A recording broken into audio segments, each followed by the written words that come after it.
Hello everyone, welcome back to the channel. India में जितने भी लोग कैश ट्रांजैक्शंस करते हैं, सुप्रीम कोर्ट का ये ऐतिहासिक फैसला इन सभी कैश ट्रांजैक्शंस करने वालों को मुश्किल में डालने वाला है। दोस्तों, सुप्रीम कोर्ट का ये ऑर्डर है कि कैश ट्रांजैक्शंस क्लेम के केसेस जो कि डिस्ट्रिक्ट कोर्ट और हाई कोर्ट में पेंडिंग है और प्रॉपर्टी ट्रांजैक्शन से रिलेटेड जो भी डिटेल्स प्रॉपर्टी रजिस्ट्रार के पास अवेलेबल है, तो इन सारी अथॉरिटीज़ को अब क्या करना है कि अपने local jurisdictional income tax officer को इन ट्रांजैक्शंस की डिटेल्स को अब फॉरवर्ड करनी है।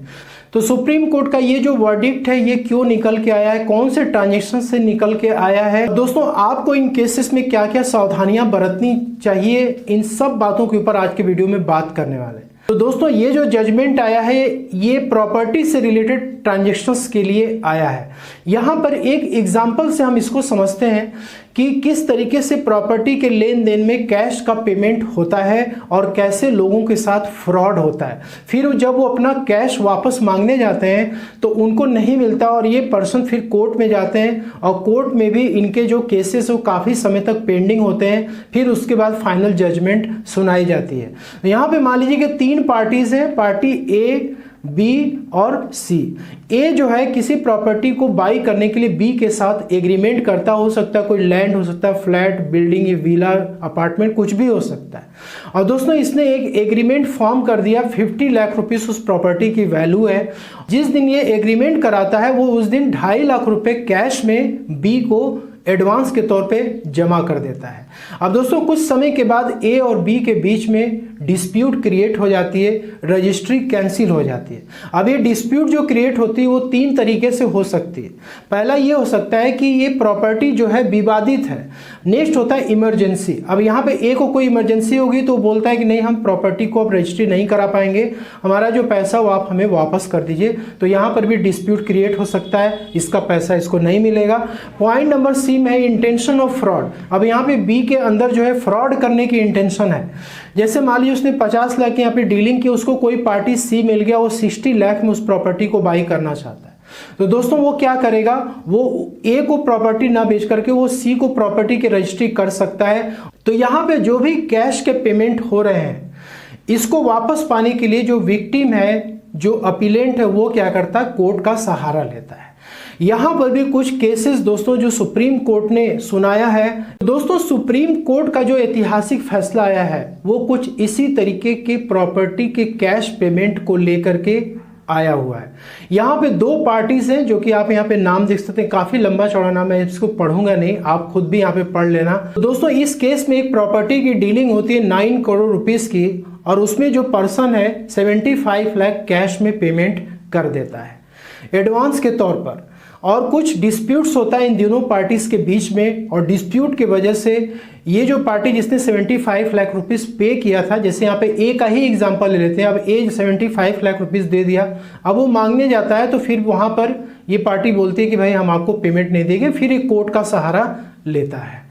सुप्रीम कोर्ट की जो नज़र है वो इनकम टैक्स के रूल्स की तरफ जाता है और उसको कोट करते हुए यहाँ सुप्रीम कोर्ट कहता है कि भाई इतना बड़ा ह्यूज कैश अमाउंट दिया गया है तो सस्पिशियस ट्रांजैक्शन है। दोस्तों 2017 के बजट में गवर्नमेंट ब्लैक मनी को कर्ब करने के लिए और इंडिया में टैक्स इवेजन को रोकने के लिए और डिजिटल इकोनॉमी को प्रमोट करने के लिए एक नया रूल्स निकाला था कि कोई भी व्यक्ति जो है एक ह्यूज कैश ट्रांजैक्शंस नहीं कर सकता है। तो सुप्रीम कोर्ट की जो नज़र है उस पर्टिकुलर सेक्शन पे जाती है और उसके अनुसार ये फैसला यहाँ पे लिया जाता है। ये जो पर्सन है जिसने कि 75 लाख एडवांस में कैश दिया था, ये गया था कोर्ट में अपना वापस पैसा लेने के लिए, लेकिन उल्टा ये पर्सन यहाँ पे फंस चुका है। अब दोस्तों यहाँ पे जिस पर्सन ने पेमेंट दिया उसको तो इनकम टैक्स डिपार्टमेंट नोटिस जारी कर सकता है कि आपके पास इतने पैसे कैश में कहाँ से आए, और दूसरा जिस पर्सन ने ये पेमेंट रिसीव किया उसके ऊपर भी रूल्स अप्लाई हो जाता है सेक्शन 269 ST का कि आपने इतना ह्यूज कैश क्यों एक्सेप्ट किया। सुप्रीम कोर्ट ने एक ऑर्डर निकाल दिया इस पर्टिकुलर ट्रांजेक्शन्स के लिए और डिस्ट्रिक्ट कोर्ट और हाई कोर्ट को भी ये ऑर्डर चला गया।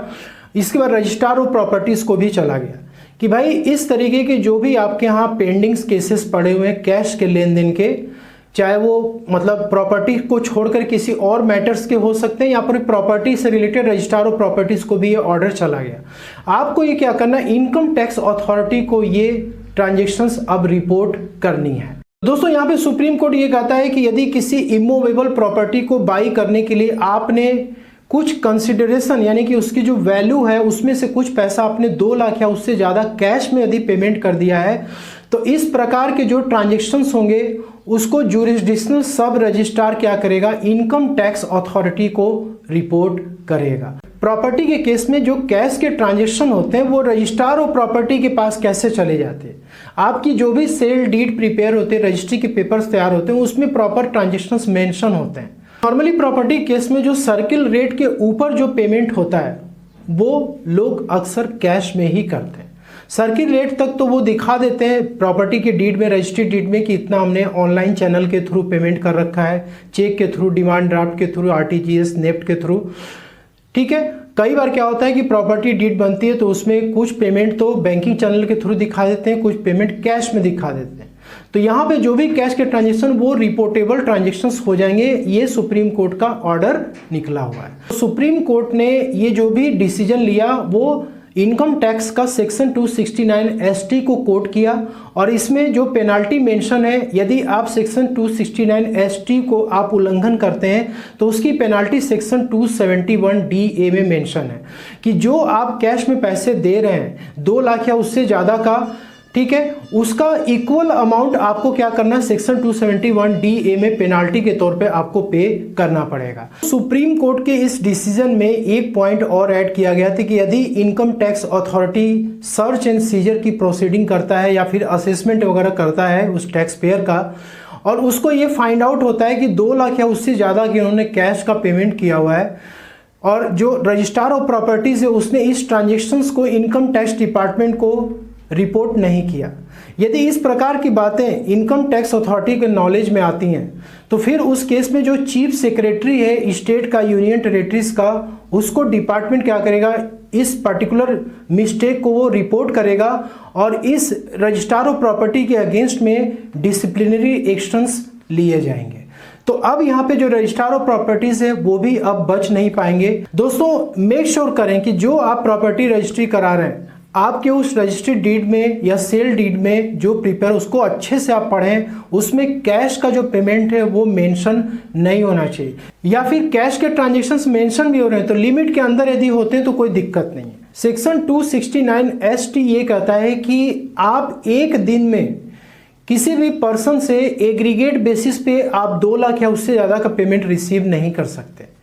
जैसे मान लीजिए कि आप किसी गुड्स में डीलिंग कर रहे हैं और आपने 3 बिल काट दिया 1.5 लाख की, टोटल जो बिल्स का अमाउंट हो गया वो 4.5 लाख हो गया, और उस पर्सन ने एक एक बिल को कैश में पेमेंट कर दिया, तो यहाँ पे जो एग्रीगेट बेसिस पे अमाउंट आ रहा है वो 4.5 लाख आ रहा है, वो कैश में पे हुआ है, तो इसका मतलब 269 ST का उल्लंघन हो चुका है।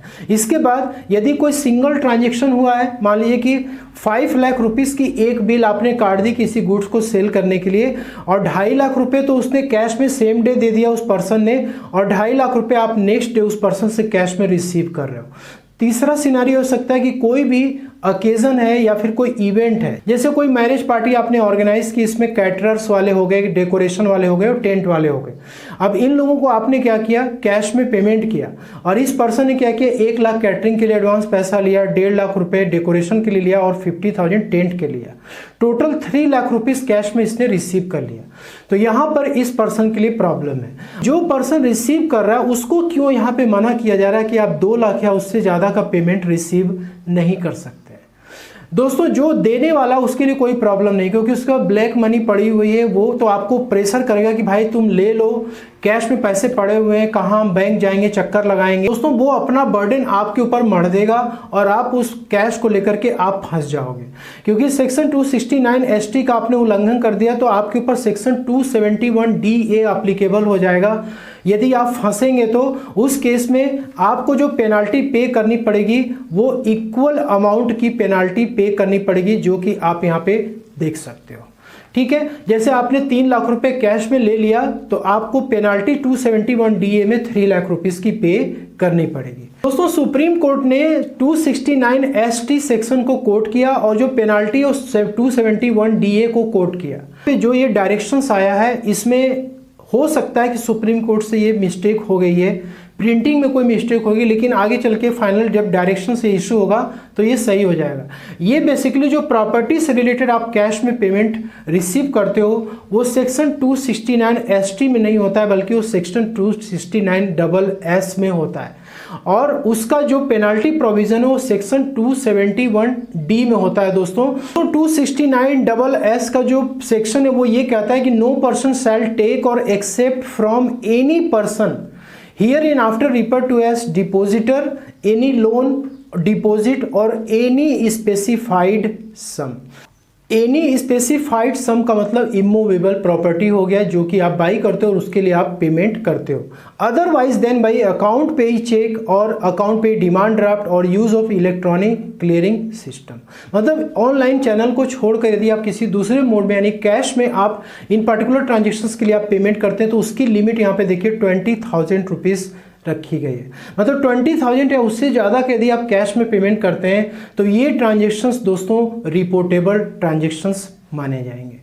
तो यहाँ पे जो सुप्रीम कोर्ट का जो वर्डिक्ट आया है उसमें 269 SS के जगह पे 269 ST हो गया है। जैसे मान लीजिए कोई 75 लाख की प्रॉपर्टी की डील आपकी फाइनल हुई है, यदि आप 74,80,001 रुपीज़ बैंकिंग चैनल के थ्रू जैसे कि अकाउंट पे ही चेक हो गया या फिर डिमांड ड्राफ्ट हो गया या फिर RTGS नेफ्ट UPI जो भी है सिस्टम आपने पेमेंट कर दिया और 19,999 आपने कैश में पेमेंट कर दिया, तो यहाँ पे दोस्तों यदि आपके प्रॉपर्टी डीड में सेल डीड में यदि ये अमाउंट कैश का मेंशन है तो कोई इशू की बात नहीं है। लेकिन यदि इससे ज़्यादा यदि चला जाता है तो फिर रजिस्ट्रार ऑफ प्रॉपर्टी इस अमाउंट को इनकम टैक्स अथॉरिटी को रिपोर्ट कर सकता है।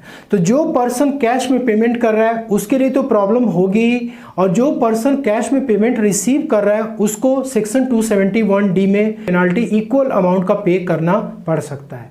और नेक्स्ट यहाँ पे 75 लाख की प्रॉपर्टी में आपने 72 लाख बैंकिंग चैनल के थ्रू दे दिया और 3 लाख आपने कैश में दे दिया, तो यहाँ पर आपका ये जो अमाउंट है ये क्रॉस कर चुका है, तो ऐसे केस में आप यहाँ पे फंस सकते हैं। तो कैश में ट्रांजैक्शंस यदि आप कर रहे हैं तो आपको ध्यान रखना इन रूल्स एंड रेगुलेशंस का। यदि कोई व्यक्ति आपको बोलता है कि ठीक है आप पेमेंट ले लो, कैश में रिसीव कर लो, हमारे पास पड़े हुए हैं, तो आप उस पर्सन को बोलिए कि भाई आप अपने बैंक अकाउंट में पैसे को जमा करो और मुझे आप ऑनलाइन पैसे तुम ट्रांसफ़र करो तब मैं रिसीव करूँगा।